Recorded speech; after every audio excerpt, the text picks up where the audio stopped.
Sejam bem-vindos ao meu canal Simples Histórias, o meu nome é Prinzo e hoje nós vamos dar continuidade ao vídeo anterior tratando ainda da República da Espada, que foi a primeira república que se iniciou logo após o golpe republicano. Esse nome entrou para a história porque foi governada por dois militares. O primeiro, que nós já tratamos, foi o Marechal Deodoro da Fonseca e agora o seu vice, o Marechal Floriano Peixoto. E como que se deu essa transição? Muito simples. Essa transição se deu com uma certa briga política, porque a Constituição de 1891 tratava o seguinte: caso não houvesse o cumprimento total do mandato do presidente, ou seja, até 2 anos, que seria metade, deveriam ser feitas novas eleições. Mas o presidente Marechal Floriano ficou o quê? Pouco mais de 8 meses. Ele entrou em fevereiro de 1891, logo após a promulgação da Constituição, e saiu dia 23 de novembro de 1891, no mesmo ano. Renunciou por causa da primeira revolta da Armada. A Armada, que era a Marinha, se revoltou porque o Marechal decretou estado de sítio, mandou fechar o Congresso. Isso nós já vimos na aula passada. Então, diante dessa conjuntura política extrema, com muita dificuldade, o Floriano Peixoto, ele falou o seguinte: olha, se for novas eleições, a coisa vai degringolar. Nós já estamos numa crise econômica, que é do encilhamento, agora essa crise política, então é melhor eu continuar. E teve como justificativa jurídica um artigo 1º, eu acho que o parágrafo 2º ou 3º, não me lembro, do ato das disposições constitucionais transitórias, que rezava o seguinte: o primeiro mandato para presidente e vice-presidente da República seria de 4 anos. Então ele quis entender que seria um mandato inteiro, que seria uma cláusula específica e não geral, como estava na Constituição. Então, diante do princípio da especialidade, é um princípio jurídico, eu vou aplicar isso. Isso é questionável e entrou para a história como um golpe inconstitucional. Mas, enfim, essa foi a justificativa jurídica que ele deu e que acabaram aceitando. Quem que aceitou? Os republicanos. Quem eram eles? Em especial, os cafeicultores paulistas, aqueles mesmos republicanos de última hora que, após a abolição da escravidão, sem receber indenização, saíram do Partido Conservador, que era um partido monárquico, e pularam para o Partido Republicano. O Partido Republicano foi constituído em 1870 e o Partido Republicano de São Paulo foi em 1873 com a Convenção de Tours. Eles foram para lá. Esse pessoal já estava no Congresso, então deu a sustentação política para a continuidade do mandato pelo vice-presidente, que era o Marechal Floriano Peixoto. Então ele assumiu diante dessa crise política.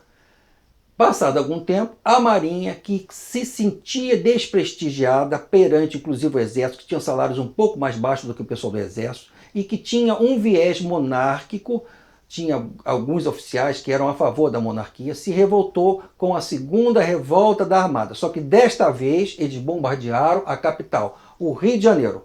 Floriano Peixoto, em contrapartida, quis agir, mas agir como se não tinha condições de derrotar a Marinha Brasileira. Não tinha dinheiro, não tinha navios, não tinha nada. O que ele fez? Ele voltou de novo para os cafeicultores paulistas, pediu dinheiro emprestado. Com o dinheiro foi nos Estados Unidos, comprou alguns navios que iam para a aposentadoria. Trouxeram para cá, para o Brasil, e conseguiu ganhar a revolta da Armada. Só que não foi assim, rapidamente. Chegou, pum, acabou. Não. Foi combater no Rio de Janeiro, a Marinha se deslocou do Rio, foi para Santa Catarina e se juntou com uma revolta que já existia, ou que já estava começando a existir, que era a revolta das degolas, ou a Revolução Federalista. Por que pegou esse nome, essa peste de revolta das degolas? Porque eles não faziam inimigos. Eles não tinham condições financeiras de arcar com o local apropriado para deixar os inimigos capturados e alimentá-los. O que eles faziam? Cortavam a garganta. Isso começou de um lado e foi estendido para o outro. Uma questão de revanchismo e também logística militar. Foi uma coisa horrível.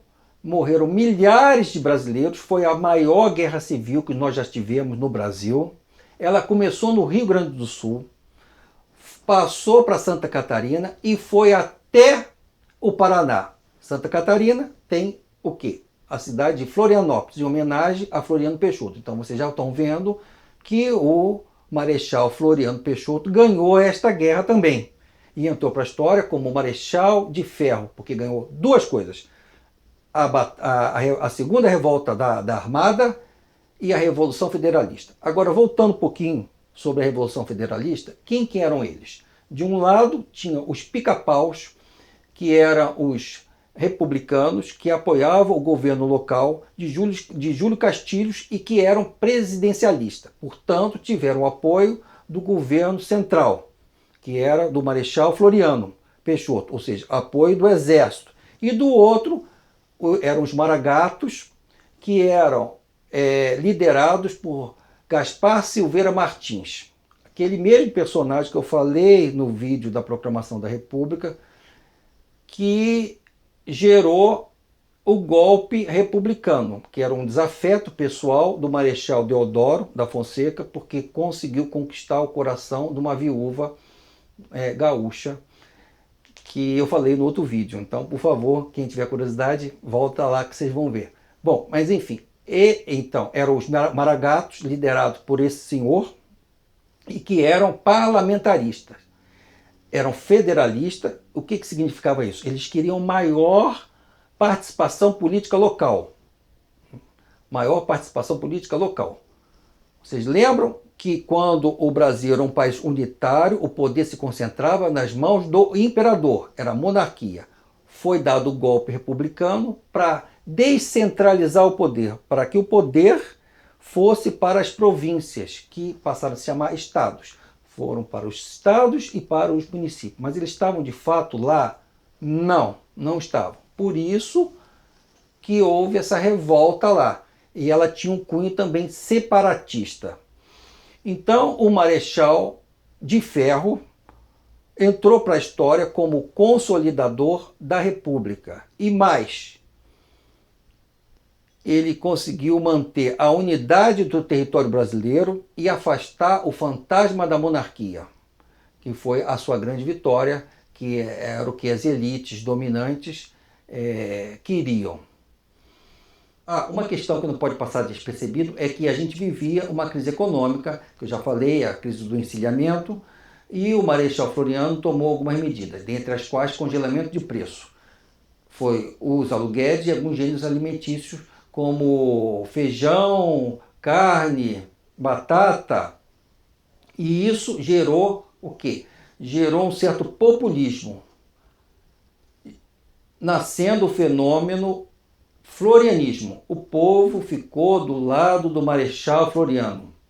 Então o Marechal Floriano, que era o Marechal de Ferro, ele teve uma boa aceitação popular e conseguiu consolidar a República. Assim, eu me despeço de vocês, queria agradecer a presença de todos vocês, pedirem para, se gostarem, compartilharem o nosso vídeo, curtirem, se inscreverem no canal e até a próxima. Muito obrigado